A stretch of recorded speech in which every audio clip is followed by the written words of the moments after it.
गरुड़ भगवान गरुड़ पुराण के चौथे अध्याय में मुख्य रूप से मृतक के 10 दिनों की रस्मों और आत्मा के विभिन्न योनियों में भटकने का वर्णन किया गया है। विष्णु जी मृत्यु के बाद की रस्में। यह अध्याय मृतक के लिए 10 दिनों की रस्मों को पूरा करने की प्रक्रिया का विस्तृत विवरण देता है, विशेषकर पुत्र के द्वारा।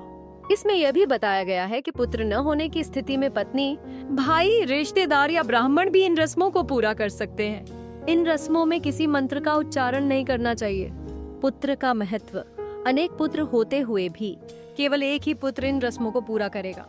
यदि पिता की संपत्ति का बंटवारा हो चुका है तो 10 दिनों की रस्में एक ही पुत्र द्वारा होंगी, जबकि वार्षिक श्राद्ध सभी भाई अलग अलग करेंगे। कर्मों का फल और पुनर्जन्म। गरुड़ पुराण के अनुसार आत्मा को 84 लाख विभिन्न योनियों में जन्म लेना पड़ता है, जिसमें वृक्ष, लता, कीट, पशु, पक्षी, जलचर और देव शामिल हैं।